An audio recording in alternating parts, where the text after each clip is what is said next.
네, 지금 귀 기울여 볼 만한 뉴스 플레이리스트. 미국에서 날아온 청구서라는 제목으로 시작해 보겠습니다. 역대 최대 경제사절단 이끌고 미국을 찾은 윤석열 대통령. 의장대 사열과 21발의 예포 발사, 또 백악관 건너편에 있는 블레어 하우스에 머물 수 있는 기회. 이런 융숭한 국빈 접대보다 중요한 건 이번 회담의 성과일 텐데요. 방미 1호 성과, 넷플릭스에 3조 원 투자를 유치했다는 성과에 야당 반응은 싸늘하기만 합니다. 이게 대통령의 방미의 첫 성과 자랑입니까? 윤 대통령이 진짜 할 일은 따로 있습니다. 바로 저작권 문제 해결입니다. 2021년 블룸버그 통신은 넷플릭스 내부 문건을 근거로 오징어 게임의 가치를 약 1조 원으로 평가하고 있습니다. 넷플릭스가 투자한 오리지널에 대해 국내 비독점 유통과 해외 독점 저작권은 100%입니다. 다시 말해서 오징어 게임 제작사 220억에서 240억 투자 대금 외에는 별도의 수익이 없습니다. 제주는 곰이 부리고 돈은 왕서방이 본다는 것처럼 넷플릭스가 불평등하게 한국에서 돈을 엄청 벌어가고 있는 겁니다. 그러니까 넷플릭스는 한국 콘텐츠 제작자를 이용해서 마치 넷플릭스 하청기지로 전락했다는 게 한국 콘텐츠 관련자들의 피눈물입니다. 이것이 불편한 진실입니다. 네, 윤 대통령 이틀째 1호 영업사원의 일정 이어가고 있는데요. 수소와 반도체와 같은 첨단 산업 생산 시설을 우리나라에 짓는데 총 19억 달러를, 이어진 한미 비즈니스 라운드 테이블에서 15억 달러를 더해 이틀 만에 약 8조 원 상당의 투자를 약속받았습니다. 여러분들께서 한국에 마음껏 투자하고 큰 성공을 할 수 있도록 저희 정부도 세계 최고의 투자 환경을 만들겠습니다. 한국과 미국의 기업이 그 반도체, IT, AI, 바이오 모든 첨단 산업의 모든 분야에서 또 서로 대등한 관계로 이제는 서로 뗄래야 뗄 수 없는 관계가 이미 되었다는 사실을 알게 되었고, 또 양국 기업인들의 어떤 열정을 느낄 수 있는 그런 자리였습니다. 네, 하지만 이 방미 전부터 주목받은 미국이 이번 회담에서 내밀 청구서, 거액의 투자를 약속받았지만 아직 풀리지 않은 문제죠. 삼성과 현대그룹은 인플레이션 감축 법안의 혜택을 받기 위해서 미국 현지에 배터리 공장을 짓겠다는 깜짝 투자 계획을 발표했습니다. 물론 그 지도자 간의 우위를 돈독히 하고 신뢰를 강화하고 해야 되는데, 신뢰라는 게 지금 경제 부분에 있어서는 우리 국민의 지금 대미 여론이 80% 이상 다 지지하지만, 네. 경제에 있어서는 지금 우리 딱 떠오르는 게 뒤통수 친다, 그런 게 떠오르잖아요. 네. 그게 동맹국인데 경제 동맹이라고 하면 명실상부한 경제 동맹이라는 걸 보여주는 거를 이번에 꼭 얻어오셔야 된다, 이렇게 네. 봅니다. 네, 대통령이 미국에 날아가 있던 시각, 우리나라를 대표하는 반도체 기업 SK 하이닉스, 이 사상 최대 적자 3조 4천억 원을 기록했다는 발표가 나왔습니다. 그만큼 이 반도체 업계의 빙하기인데요. 앞서 미 백악관, 이 중국 정부가 미국 반도체 업체를 제재한다면 이 한국도 중국의 물건을 팔지 말아달라 우리 정부에 요청했다는 외신 보도가 나왔습니다. 이례적으로 정상회담에 올라갈 의제를 하루 먼저 미리 언급한 백악관. 방미 경제 협력에는 반도체 관련 투자를 조율하는 것도 포함되어 있다, 이렇게 말했습니다. 미국의 대중국 반도체 견제에 한국도 동참하기를 바란다는 뜻이 포함되어 있는 것으로 해석되고 있는데요. 이렇게 신뢰와 협력을 강조한 두 정상, 이 미국 문건 유출 문제는 더 이상 문제 삼지 않을 것으로 보입니다. 윤 대통령 현지에서 진행한 한 인터뷰에서 친구가 친구를 염탐하냐, 이런 질문을 받았는데요. 일반적으로 친구끼리는 그럴 수 없다면서도 한미 동맹의 신뢰를 흔들 만한 사안은 아니다, 이렇게 답했습니다. 이 백악관도 한국에 대해 우리의 약속은 철통 같다, 이렇게 화답했는데요. 윤 대통령 인터뷰에서 백악관으로부터 우크라이나 지원을 강화하라는 발언은 압박은 받은 적이 없다, 이렇게 밝히기도 했습니다. 하지만 미국 측의 반응은 조금 미묘하게 달랐는데요. But we appreciate the ROK's actions in support of Ukraine, ranging from backing sanctions and export controls against Russia to providing Ukraine with humanitarian and non-lethal assistance. The ROK has also taken steps to backfill U.S. supplies of key munitions to Ukraine, and we welcome any further support the ROK can give to Ukraine. 백악관에서는 이미 그 우크라이나하고 대만이 주요 의제다라고 하면서 네. 국빈 방문에서 용서한 대접하면서 한국을 완전히 그 북중러 삼각 그 군사 연대에 우리 전초병으로 세우려는 거거든요. 네, 이런저런 계산에도 이번 회담의 가장 핵심은 이 핵 우산 강화일 텐데요. 정상회담 이후에 미국이 별도의 공동 성명을 낼 것이라는 소식이 먼저 전해졌습니다. 윤석열 대통령과 바이든 미국 대통령은 이번 한미 정상회담 결과물로 확장 억제 방안을 담은 별도의 문건을 발표할 예정입니다. 보다 진전된 확장 억제 방안이 될 것으로 기대합니다. What I will say is that we believe that that statement will send a very clear and demonstrable signal of the United States' credibility when it comes to its extended deterrence commitments to the Republic of Korea and to the people of Korea.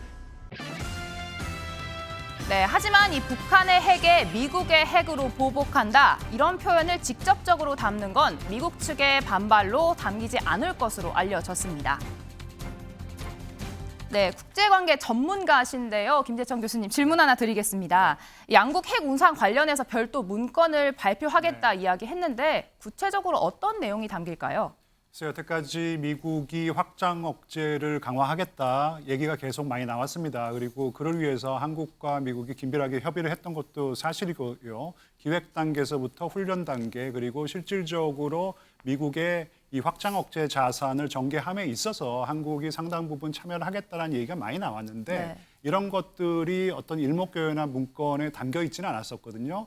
그래서 어쨌든 간에 이번에는 정상회담에서 별도의 문건, 별도의 정상회담, 공동선언문에서 이 어떻게 보면은 여태까지 논의해왔던 확장 억제 강화 방안을 총집결하는 집대성이라고 할 수 있는 어떤 방안들을 갖다 구체적으로 제시를 하겠다는 것인데 지금 민 기자님 말씀하셨듯이 처음에는 북한이 한국을 핵으로 공격한다면은 미국이 미국의 핵무기를 사용해서 보복을 하겠다. 이제 이런 문건이 정상회담의 명기화될 것이다라는 예측이 나왔는데 사실 조금 어려웠던 것이요. 사실 미국이 핵무기를 사용하겠다라는 것은 전쟁을 하겠다라는 것인데요. 미국의 헌법에 의하면은 전쟁의 권한은 의회가 결정하게 돼 있습니다. 그래서 그런 어떤 법적인 문제 때문에 미국 측에서 조금 꺼려했던 게 아닌가 생각이 듭니다. 네, 그래서 일각에서는 핵 안보 문제에 집중하다가 다른 짐을 떠안고 오는 게 아니냐 이런 우려도 나오고 있거든요.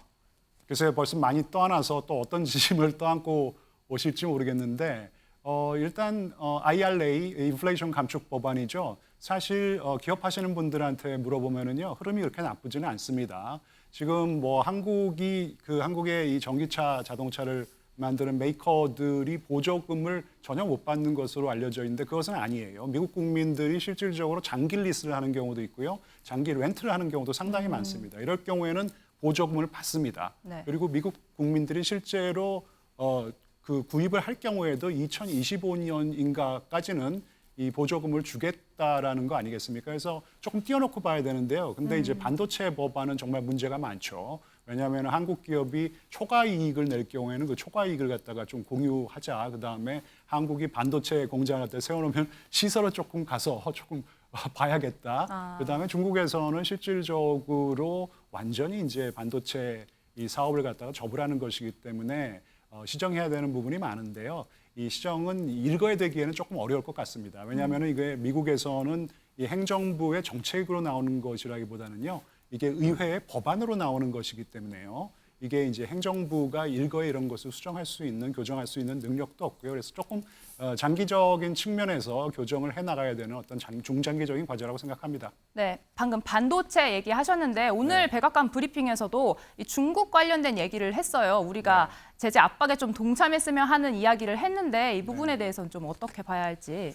벌써 상당 부분 많이 동참하고 있고요. 지금 뭐 중국에서도 화가 나가지고 지금 마이크론을 퇴출시키겠다고 하고 있는 상황에서 이게 조금 더 확인을 해봐야 되겠지만 미국 정부가 한국 정부에게 그럴 경우에 이 부적분을 한국 기업이 채워 넣는 어떤 그러지는 않았으면 좋겠다라는 말이 나왔어요. 근데 이게 조금 사실 여부를 갖다가 확인을 갖다 해봐야 되는데요.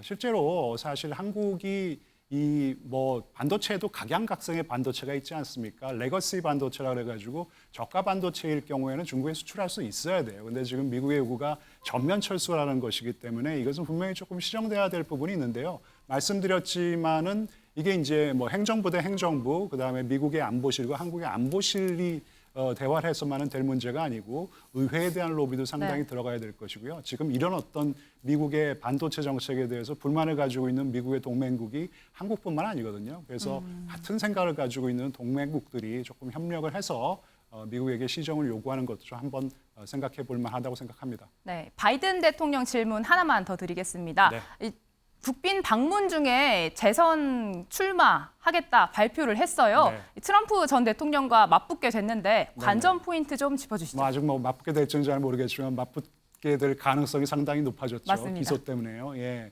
일단 뭐 한미 정상회담 기간에 맞춰서 대선 출마를 선언한 것 같지는 않고요. 이게 4년 전에 딱 요 날에 이제 출마 선언을 했기 때문에 그날이 다가왔기 때문에 지금 출마 선언을 한 것입니다. 근데 뭐 한미 정상회담이 열리는 기간에 출마 선언을 하는 것이 바이든의 어떤 국내 정치적인 입지에 도움은 되겠죠. 왜냐하면 한국이 굉장히 많은 도움을 주는 동맹이라는 그런 인식이 발생하고 있거든요. 전통적인 안보 동맹뿐만이 아니라 미국의 어떤 경제 이익에 실질적으로 도움이 되는 어떤 그런 동맹이라는 인식이 발생했다 했습니다. 작년 바이든 대통령이 한국에 왔었을 때 어떻게 보면 이재용 삼성 전자 회장으로 시작해서 정의선 현대차 회장과의 면담으로 끝나는 어떤 그런 솔직히 말씀드리면 미국 내에서는 이 윤석열 대통령과의 회담보다 이재용 회장 그다음에 정의선 회장과의 어떤 면담이 훨씬 더 많이 부각이 됐어요.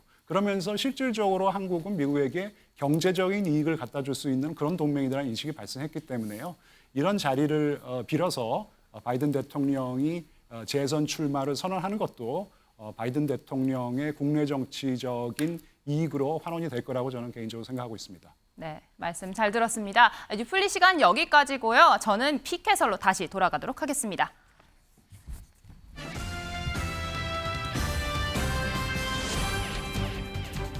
네, 미진숙 기자 수고 많았습니다. 국빈 방문 얘기 조금만 더 해보겠습니다.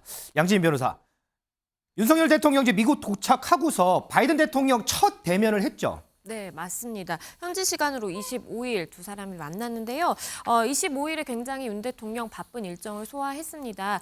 오전에는요, 이틀째 첫 일정으로 워싱턴 DC 인근의 알링턴 국립묘지를 찾아서 헌화를 했고요. 네. 이 자리에는 김건희 여사도 동석을 했습니다. 박진 외교부 장관 역시 동석을 했고요. 그리고 오후에 말씀해 주신 것처럼 이제 윤 대통령 내외와 바이든 미 대통령 부부와 함께 이제 한국전 참전 기념 공원을 찾아서 헌화를 했습니다. 이 기념비 방문에 앞서서 두 부부가 친교의 시간도 가졌다라고 지금 전해지고 있는데요. 그 친교의 시간에 이제 바이든 대통령이 윤 대통령에게 야구 배트와 이제 글러브라든지 이런 야구 용품과 소형 탁자 그리고 화병을 선물했다라고 하고요. 그리고 바이든 여사 역시도 김건희 여사에게 선물을 했는데요. 네. 한국계 미국인이 디자인한 이 사파이어 목걸이를 선물을 했다라고 합니다. 올해가 한미 동맹의 이제 70주년을 맞이하는 상징적인 해이기도 하고요. 그리고 또 바이든 행정부가 한미 동맹을 더 굳건히 하기 위해서 이렇게 좀 공을 들이고 있다라는 것으로 풀이가 됩니다. 자, 또 하나가요. 이 양국을 함축적으로 이제 보여주는 게 이제 만찬장이거든요. 저희가 어제 이제 만찬 메뉴에 대해서는 살짝 얘기를 했는데 이 만찬장을 꾸민 이 인테리어 디자인을 보니까 상당히 좀 눈에 띄더라고요. 맞습니다. 왜냐하면 이 2m 높이의 이제 벚꽃을 이렇게 가운데 쫙 놨거든요. 이게 바이든 여사가 굉장히 세심하게 챙겼다라고 합니다. 테이블에 2m 가량의 길이로 가지를 뻗은 활짝 핀 벚꽃들이 담긴 이 대형 꽃병들이 이렇게 가운데 놓였는데요. 벚꽃 같은 경우에는 뭐 백악관, 워싱턴 기념탑 등과 함께 워싱턴 DC를 대표하는 상징물이기도 합니다. 바이든 여사가 이제 뭐라고 했냐면 손님들이 봄의 재생을 상징하는 벚나무 가지 아래에서 식사를 즐길 것이다라고 이야기를 했고요. 이번 국빈 만찬의 이제 의미에 대해서도 본인은 남편을 통해서 모든 정치는 개인적인 것이다라는 것을 이제 배웠다면서 정치는 거리와 차이를 조율하고 그래서 이제 우리를 연결하는 인류의 공통점을 찾아내고 그 공유된 가치를 바탕으로 구축하는 것이다라면서 의미를 다졌습니다. 야, 이 벚꽃나무가요. 워싱턴 DC의 대표 상징물이라는 건 저는 또 좀 처음 안 것 같습니다. 자, 김재춘 교수님. 어쨌든 이번 한미 정상회담을 계기로 한미 간 결속력은 더욱 단단해질 것으로 보여요. 네네. 그런데 최근에 윤석열 대통령이 외신들과 한 인터뷰를 보면 이렇게 요약이 되는 것 같아요. 미국과는 더 가깝게, 중국과는 조금 벽을 쌓는. 글쎄요, 이 부분 외교적으로는 어떻게 좀 평가하세요? 일단 뭐 미국과 동맹 관계를 돈독하게 하는 것이 제일 중요하긴 합니다. 하지만 미국과의 관계에서 남은 잉여분을 그냥 뭐 한국의 중국 정책과 러시아 정책으로 사용해서는 안 되겠죠. 굉장히 독창적인 대중 정책, 대러시아 정책이 필요하다고 생각하고요. 중국이 반발하는 것은 어쩔 수 없습니다. 왜냐하면은 중국은 여태까지 한국을 가장 약한 고리로 여겼습니다. 네. 한미일 삼각공조라 그러지 않습니까? 그 공조 체제에서 한국이 가장 약한 고리다. 또 그럴 것이 뭐 지난 정부에서 사실 중간지대에 위치하면서 양국가 모두의 눈치를 보는 어떤 균형 외교라는 눈치 보기 외교를 갖다 진행했었는데 그러면서 중국에게 한국은 잘하면 우리 편으로 끌어들일 수 있는 그런 국가라는 인식이 있었는데 윤석열 정부가 이런 중간지대에서 벗어나가지고 미국과의 밀착 행보를 보이니까 중국 같은 경우에는 굉장히 화가 나는 것이죠. 그래서 그런 화가 나는 난 상황을 갖다가 여과 없이 거친 말로서 지금 표현하고 있는 그런 상황으로 판단되고 있습니다. 네. 자, 장희찬 최고위원. 윤석열 대통령이 미국에 도착해서 첫 성과가 넷플릭스로부터 3조 3천억 원 투자 유치한 거예요. 그런데 이 유치하는 과정을 대통령실에서 김건희 여사에게 보고를 한 걸로 알려져 있고 지금 야당에서는 어떻게 이거를 영부인에게 보고를 할 수 있느냐 엄청나게 비판을 하거든요. 그거 어떻게 좀 보세요? 그렇게 비판하는 분들이 대통령 없이 영부인 1호기 태워서 인도 보내고 의전에서 문재인 전 대통령보다 김정숙 여사가 앞에 뛰어가게 하는 참사를 만들었습니까? 말할 자격이 없고요. 보통 대통령 배우자들이 친환경이나 문화 관련된 이슈에 대해서 많은 역할을 하는 것은 아주 일반적인 일입니다. 그렇죠, 네. 뭐 구체적인 경제라든가 외교 안보에 개입하는 것이 아니라 환경적인 문제나 문화적인 문제에 대해서는 관심을 보이고 배우자 외교도 하고 뭐 이런저런 이 환담이나 덕담을 할 수 있는데요. 넷플릭스 CEO와의 만남에도 배석해서 한국의 젊은 작가들이나 제작자들이 재능을 꽃피울 수 있게 많은 지원해달라라는 덕담을 한 것이죠. 문화예술 전시기획자 출신이기 때문에 그 정도의 관심을 보인 것 대통령 배우자들이 의뢰하는 범위 아니라고 생각하지 이게 뭐 특별히 유별나다거나 다른 국가의 대통령 배우자들은 하지 않는 일을 했다거나라고 보기는 좀 어려운 측면이 있습니다. 자, 그러면 신정현 전 의원 생각은 좀 다를까요? 어쨌든 이 일과 관련해서 대통령실에서 영부인에게 차근차근 보고를 한 상황이거든요. 그러니까 이렇게 할 것 같았으면 기존에 있었던 제2부속실을 굳이 없앨 필요가 있었냐라는 거예요. 이렇게 공식적인 보고 채널과 공식적인 행동 채널들을 만들어낼 수 있는 부서를 굳이 없애버리고 조용한 내조를 하겠다라고 약속했기 때문에 지금의 이러한 행보들이 국민들로부터 지탄을 받는 거 아니겠습니까? 네. 예, 이전 정부 말씀하셨지만은 이전 정부 자꾸 문제 삼고 뭐 그것에 대해서 문제를 제기할 것 같았으면은 정권교체 굳이 하지 말으셨어야죠. 국민들이 문제를 제기했을 때에는 거기에 타당한 변화의 요구를 받는 것입니다. 그렇기 때문에 김건희 여사에게 보고를 한다. 사실은 법에 김건희 여사는 보고 채널에 들어가 있지 않습니다. 대통령실에서는 이러한 부분들에 대해서 명확히 알고 좀 거기에 필요한 제2부속실을 만들던 아니면 여기에 필요한 더 조치를 하던 대응을 해야 되지 전 정부 탓하는 거 이제는 좀 지겹습니다. 자, 어쨌든 뭐 의견이 갈리는 것 같은데 자, 이 부분과 관련해서 시청자 여러분들은 어떻게 생각을 하시는지 질문을 한번 던져보면서 다음 앵커의 픽으로 넘어가 보겠습니다.